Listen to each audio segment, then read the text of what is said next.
Smart et réglo. Alors, on va pas faire un point de droit sur la jurisprudence, sur les textes, le civil. Non, on va parler un petit peu d'histoire. Bah oui, c'était il y a 40 ans, le 10 mai 81, François Mitterrand arrivé au pouvoir.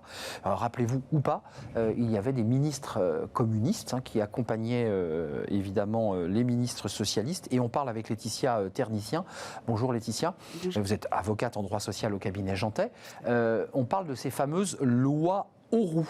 Racontez-nous les lois Auroux. C'est 4 textes, 4 textes plus 2 ordonnances. Dont on parle beaucoup depuis des mois sur ce plateau. Tout à fait. Donc 2 ordonnances début d'année 82 avec 39 heures payées 40, la 5e semaine. C'était pas rien quand même ça. Ah non, c'était vraiment une avancée importante.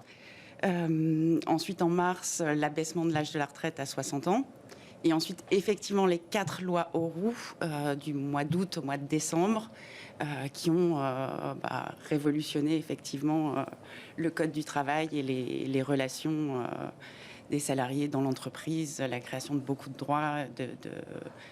Commençons ces lois Auroux par quoi? On commence par les comités d'entreprise, parce que depuis que le Covid a démarré et depuis que la chaîne Bismart existe, Dieu sait si on utilise finalement les outils de cette loi Auroux sans savoir objectivement que tout ça vient de cette loi Auroux. Tout à fait. Alors sur le comité d'entreprise, c'est en fait la création vraiment des CHSCT qui a été... qui ont disparu depuis. Qui ont disparu depuis, mais dont les attributions sont les mêmes. Voilà. Mais le sigle Comité d'hygiène sécurité au travail, on est d'accord? Ça, c'est la loi Auroux. Ça, c'est la loi Auroux qui les a créés et qui, du coup, a servi de base au développement vraiment des préoccupations sur la santé et la sécurité au travail, tant sur les problématiques de posture, les risques psychosociaux. C'est vraiment les CHSCT qui ont permis cette émergence.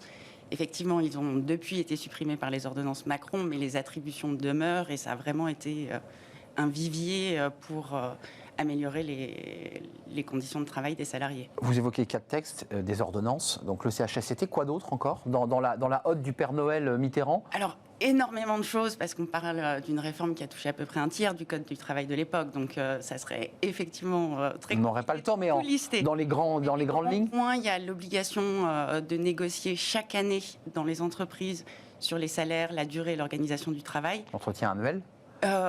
Au-delà de ça, de vraiment rencontrer les partenaires sociaux, les syndicats pour négocier sur ces thèmes.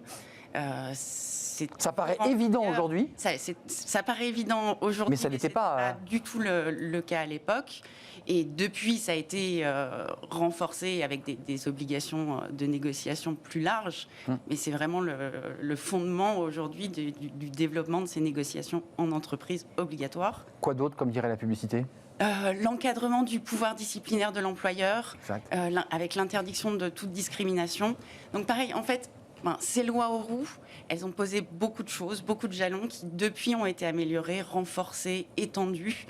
Mais là, c'était vraiment le début de l'interdiction de sanctionner ou de licencier un salarié en raison de ses opinions politiques, etc. Ça, c'était important. Évidemment, la fameuse discrimination syndicale, de l'engagement syndical qui pouvait être évidemment un élément de rupture, ce qui n'est plus possible avec la loi Auroux. On est protégé lorsqu'on est un syndicaliste. Voilà. On est un salarié particulier, on est d'accord. Il y avait vraiment la volonté à l'époque de créer une citoyenneté des salariés dans l'entreprise. C'était vraiment ça, de changer le rapport de force. Citoyen dans l'entreprise. Voilà. D'ailleurs, moi qui ai longtemps travaillé sur une chaîne à l'Assemblée nationale, je ne m'étais jamais penché sur les débats parlementaires autour de ces questions. Tout est passé facilement. Il y a eu des textes législatifs et vous disiez il y a des ordonnances aussi qui sont passées pour faire passer plus rapidement, j'imagine, les décisions. Tout à fait. C'était les ordonnances sont vraiment janvier-mars 82. Donc très rapidement, les lois Auroux ont pour fondement un rapport qui avait été rendu en fin d'année 81. Donc élection mai 81. Très rapidement, qui avait déjà été un peu préparé d'ailleurs avant. Voilà, et du coup, ces 2 premières ordonnances donc, qui sont l'octroi de droits immédiats, 5e semaine de congés payés, 39 heures payées 40, c'est tout de suite. Et ensuite, effectivement, 6 mois plus tard, en milieu d'année, à partir du mois d'août l'adoption de ces lois, donc août, octobre, novembre et décembre. Ça a fait grossir le Code du travail parce que c'était un grand débat. On fait de l'histoire. Il y a quelques années, on se souvient de Nicolas Sarkozy qui considérait que le Code du travail faisait 1,50 m, qu'il fallait le dégraisser.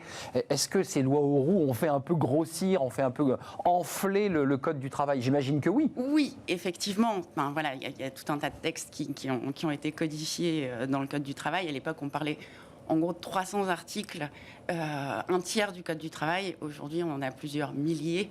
Donc, effectivement, ça a fait grossir, mais tout est relatif, parce que par rapport à l'épaisseur de nos codes du travail aujourd'hui... La retraite à 60 ans, qui d'ailleurs, là, en l'occurrence, c'est l'élément sur lequel il y a un débat politique. En fait, elle a été sérieusement écornée, cette retraite à 60 ans. Ah oui, depuis... Franchement, personne n'ose... On n'y touche toujours pas à cette année butoir. 62 et 67, mais dans la pratique, il y a peu de personnes aujourd'hui qui peuvent partir en retraite et bénéficier de cette retraite à 60 ans. Un dernier élément technique d'apport des lois Auroux parmi tout ce que vous évoquiez, parce que c'est vraiment très large. Encore sur le domaine de l'hygiène et de la sécurité, ces lois Auroux ont créé le principe d'un droit de retrait des salariés en cas de danger grave et imminent. Le fameux droit de retrait. Le fameux droit de retrait dont on a parlé beaucoup pendant le Covid. Oui. C'est aussi là le fondement. Les instituteurs, les profs, j'exerce mon droit de retrait. Effectivement, et ça a pour fondement ces lois Auroux.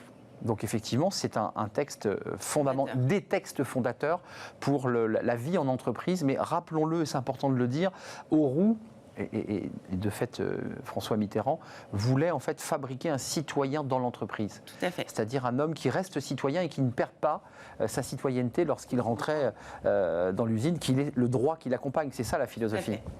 Merci, c'était passionnant à découvrir. Où est-ce qu'on peut aller voir un peu plus concrètement les lois Auroux si on veut? Sur Légifrance pour les textes, mais c'est quand même un peu...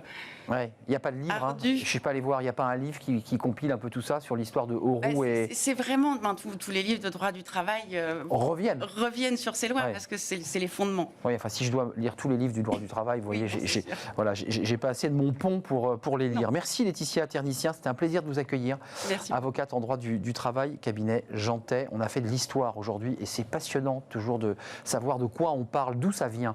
C'était Smart et Réglo. Tout de suite, on fait le Rex du mois avec Frédéric Fougera, la marque employeur, et on va essayer de savoir ce que les salariés ont le droit ou pas de dire. C'est un débat juridique aussi. Qu'est-ce que l'on peut dire et qu'est-ce que l'on ne peut pas dire? C'est le Rex du mois et c'est Frédéric Fougera.